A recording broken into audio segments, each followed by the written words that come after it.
Assalamualaikum warahmatullahi wabarakatuh. Perkenalkan, nama saya Alsafa Salsabila, NIM 2212179, kelas PAI 4C, kelompok 1. Di sini saya akan menjelaskan tentang hakikat kurikulum, hakikat pengembangan kurikulum, dan pembelajaran. Di sini saya akan menjelaskan pengertian kurikulum. Yang pertama, istilah kurikulum pada awalnya digunakan dalam aktivitas olahraga yang berasal dari bahasa Latin, yaitu kurikulum. Kemudian istilah itu digunakan untuk sejumlah mata kuliah yang harus ditempuh untuk memperoleh gelar dan ijazah. Dalam dunia pendidikan, istilah kurikulum telah dikenal semenjak kurang lebih 1 abad yang lampau. Dalam Kamus Webster pada tahun 1856 untuk pertama kalinya digunakan istilah kurikulum. Kurikulum dipakai dalam bidang olahraga, yaitu alat yang dibawa seseorang mulai dari start hingga finish. Ada pula yang berpendapat bahwa tanggal dan tahun yang dipakai pasti tentang awal penggunaan istilah kurikulum itu susah ditebak. Namun istilah kurikulum diperkirakan telah dipergunakan semenjak tahun 1890 karena pada tahun itu di Amerika Serikat diadakan pertemuan Komisi Utama Pendidikan yang membahas perorganisasian kembali pendidikan, dan pada pertemuan itu masalah kurikulum diperdebatkan. Ada yang menyatakan bahwa penggunaan istilah kurikulum telah ada sekitar tahun 1820. Bahkan sebelumnya sudah digunakan di Skotlandia awal abad ke-17. Kurikulum pada waktu itu merupakan mata pelajaran yang harus diambil dalam pendidikan dan pelatihan. Kurikulum sama dengan isi buku teks, garis-garis program pendidikan, pedoman guru, dan alat pelajaran yang diperlukan dalam mata pelajaran. Nah, pada tahun 1950-an muncul dugaan kuat bahwa sekolah memiliki kecenderungan kuat untuk memengaruhi kehidupan siswa dengan program-program pendidikannya. Siswa juga memperoleh pengalaman di luar yang diprogramkan oleh sekolah. Oleh karena itu, kurikulum dipahami sebagai semua aspek yang diprogramkan sekolah. Kurikulum adalah semua bahan pengajaran yang dicanangkan oleh sekolah untuk mencapai tujuan pendidikan. Nah, kemudian istilah kurikulum berkembang yang dirumuskan dengan berbagai arti. Secara tradisional, kurikulum sendiri itu dapat diartikan sebagai mata pelajaran yang diajarkan di sekolah. Pengertian kurikulum yang dianggap tradisional ini masih banyak dipakai hingga saat ini, termasuk di Indonesia. Hamdani Ihsan menjelaskan bahwa di sini ada beberapa pakar pendidikan yang mendefinisikan kurikulum. Yang pertama itu ada Sailer dan Alexander merumuskan kurikulum sebagai the total effort of the school situation, yang artinya kurikulum merupakan keseluruhan usaha yang dilakukan oleh lembaga pendidikan atau sekolah untuk mencapai tujuan yang telah ditetapkan. Nah, definisi tersebut itu menggambarkan bahwa kurikulum bukan sekedar mata kuliah atau mata pelajaran, melainkan termasuk proses belajar mengajar dan usaha lain yang berkaitan dengan sekolah atau lembaga pendidikan. Usaha untuk mencapai tujuan pendidikan itu berkaitan dengan arti kurikulum tersebut yang dilakukan dalam situasi internal ataupun eksternal kelas. Artinya, dapat dilaksanakan di dalam sekolah ataupun di luar sekolah. Oleh karena itu, kurikulum itu berkaitan dengan metodologi pendidikan. Yang kedua, menurut Smith. Nah, di sini Smith mengartikan kurikulum sebagai perangkat usaha dan upaya pendidikan agar siswa memiliki kemampuan hidup bermasyarakat. Di sini siswa dibina agar memiliki kemampuan menyesuaikan diri menjadi bagian dari masyarakat. Yang ketiga itu, kurikulum diartikan juga sebagai semua pengalaman siswa yang berada dalam bimbingan sekolah. Di sini ada Harold Rook mengartikan bahwa kurikulum itu sebagai program sekolah yang di dalamnya terdapat semua siswa dan pekerjaan para guru. Di sini juga ada menurut Hilda Taba, ia mendefinisikan sebagai kegiatan dan pengalaman anak di sekolah harus direncanakan agar menjadi kurikulum. Selanjutnya ada menurut Asep Saifuddin. Pada tahun 2003 beliau menjelaskan bahwa kurikulum itu merupakan seperangkat rencana dan pengaturan pendidikan atau pembelajaran dan hasil pendidikan yang harus dicapai oleh siswa.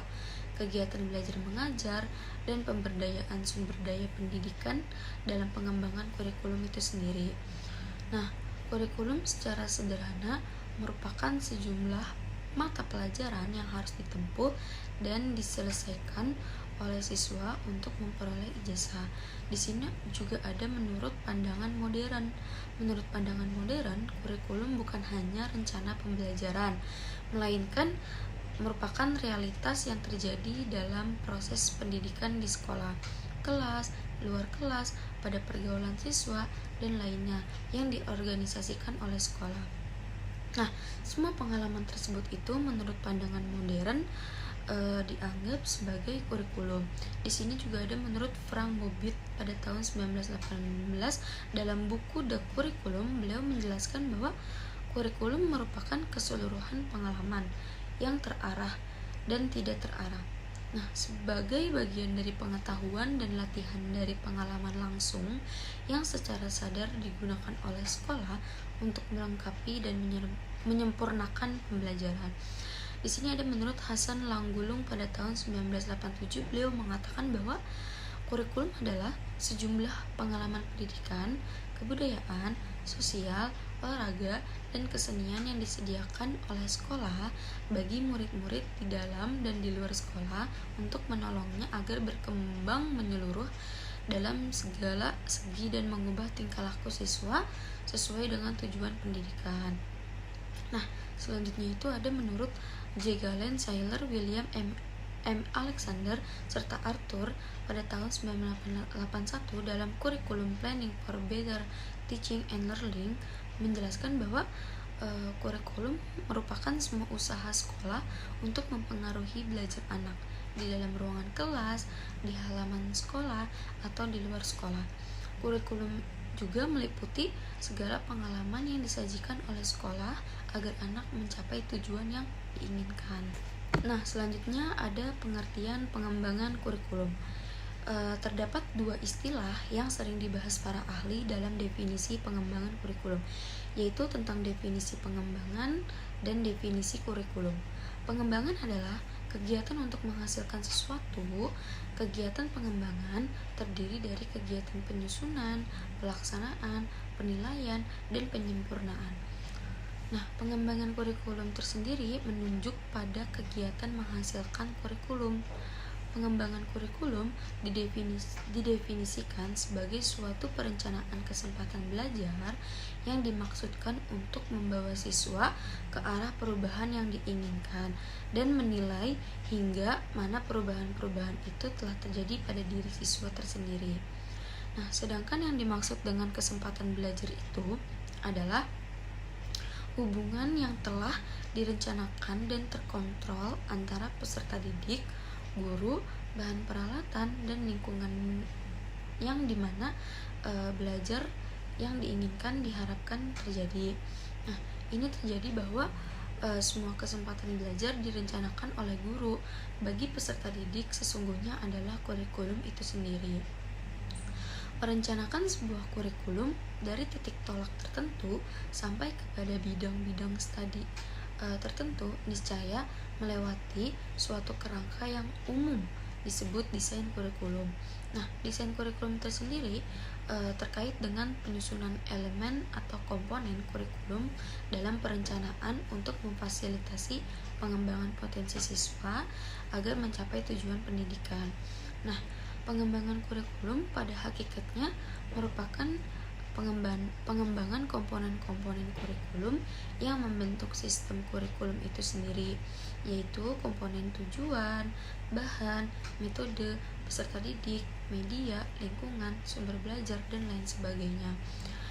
Komponen-komponen kurikulum tersebut harus dikembangkan agar tujuan pendidikan dapat dicapai sebagaimana mestinya. Selanjutnya ada pengertian pembelajaran. Di sini saya akan menjelaskan tentang pengertian pembelajaran. Secara sederhana, istilah pembelajaran atau instruction bermakna sebagai upaya untuk membelajarkan seseorang atau kelompok orang melalui berbagai upaya atau effort dan berbagai strategi, metode, dan pendekatan ke arah pencapaian tujuan yang telah direncanakan. Pembelajaran dapat pula dipandang sebagai kegiatan guru secara terprogram dalam desain instruksional untuk membuat siswa belajar secara aktif yang menekankan pada penyediaan sumber belajar. Di sini juga ada pendapat beberapa ahli yang mengemukakan tentang pengertian pembelajaran. Di antaranya ada menurut Corey pada tahun 1986, yaitu pembelajaran adalah suatu proses di mana lingkungan seseorang dengan sengaja dikelola untuk memungkinkan ia turut serta dalam tingkah laku tertentu. Pembelajaran merupakan subjek khusus dari pendidikan. Yang kedua ada menurut Undang-Undang SPN Nomor 20 Tahun 2003. Pembelajaran adalah proses interaksi peserta didik dengan pendidik dan sumber belajar pada suatu lingkungan belajar. Selanjutnya ada menurut Muhammad Surya. Beliau berpendapat bahwa pembelajaran adalah suatu proses yang dilakukan individu untuk memperoleh suatu perubahan yang dilakukan secara keseluruhan sebagai hasil dari pengalaman individu sendiri dalam interaksi dengan lingkungannya. Selanjutnya ada menurut Omar Malik. Beliau berpendapat bahwa pembelajaran adalah suatu kombinasi yang tersusun meliputi unsur-unsur manusiawi, material, fasilitas, perlengkapan, prosedur yang saling mempengaruhi dalam mencapai tujuan pembelajaran. Yang selanjutnya ada menurut Gagne dan Briga pada tahun 1979. Beliau berpendapat bahwa pembelajaran adalah rangkaian peristiwa yang mempengaruhi pembelajaran sehingga proses belajar dapat berlangsung dengan mudah. Pada prinsipnya, proses pembelajaran tidak hanya terbatas pada event-event yang dilakukan oleh guru, tetapi mencakup semua event atau kegiatan yang mempunyai pengaruh langsung pada proses belajar yang meliputi kejadian-kejadian yang diturunkan dari bahan-bahan cetak, gambar, program, radio, televisi, video, slide, maupun kombinasi dari bahan-bahan tersebut. Di sini juga menurut Sardirman pada tahun 2005 dalam bukunya yang berjudul Interaksi dan Motivasi dalam Belajar Mengajar menyebutkan bahwa istilah pembelajaran dengan interaksi edukatif. Menurut beliau, yang dianggap interaksi edukatif adalah interaksi yang dilakukan secara sadar dan mempunyai tujuan untuk mendidik dalam rangka mengantarkan peserta didik ke arah kedewasaannya.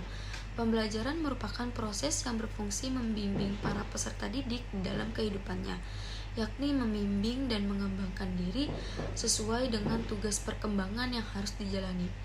Proses edukatif memiliki ciri-ciri. Yang pertama, ada tujuan yang ingin dicapai, ada pesan yang akan ditransfer, ada pelajar, ada guru, ada metode, ada situasi, ada penilaian. Nah, Association for Educational Communication and Technology menegaskan bahwa pembelajaran merupakan bagian dari pendidikan. Pembelajaran merupakan suatu sistem yang di dalamnya terdiri dari komponen-komponen sistem instruksional, yaitu komponen pesan, orang, bahan, peralatan, teknik, dan latar atau lingkungan. Pembelajaran adalah suatu konsep dari dua dimensi, kegiatan belajar dan mengajar, yang harus direncanakan dan diaktualisasikan, serta diarahkan pada pencapaian tujuan atau penguasaan sejumlah kompetensi dan indikatornya sebagai gambaran hasil belajar. Pembelajaran dari sisi guru seringkali ditukar makna dengan mengajar. Oleh karena itu, apabila ditemukan konsep mengajar, maka maknanya menjadi tidak berbeda. Hal ini seperti diungkapkan oleh Nana Chaude pada tahun 2004 bahwa pengajaran dan pembelajaran secara konsep memiliki perbedaan, tetapi dalam tulisan ini dipandang sama. Pada dasarnya, pembelajaran merupakan kegiatan terencana yang mengkondisikan seseorang agar bisa belajar dengan baik agar sesuai dengan tujuan pembelajaran. Oleh sebab itu, kegiatan pembelajaran akan bermuara pada dua kegiatan pokok. Pertama, bagaimana orang melakukan tindakan perubahan tingkah laku melalui kegiatan belajar. Yang kedua, bagaimana orang tersebut melakukan tindakan penyampaian ilmu pengetahuan melalui kegiatan mengajar. Nah, dengan demikian, makna pembelajaran merupakan kondisi eksternal kegiatan belajar yang antara lain dilakukan oleh guru dalam mengkondisikan seseorang untuk belajar. Nah, selanjutnya ada keterkaitan antara hakikat kurikulum, hakikat pengembangan kurikulum, dan pembelajaran. Kurikulum mendefinisikan apa yang perlu dipelajari siswa dan bagaimana materi yang diajarkan. Kurikulum harus dikembangkan untuk beradaptasi dengan belajar menerapkan pengetahuan dalam situasi nyata, melatih siswa untuk mengembangkan keterampilan siswa.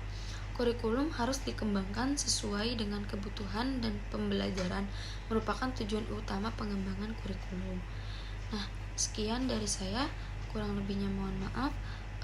Wassalamualaikum warahmatullahi wabarakatuh.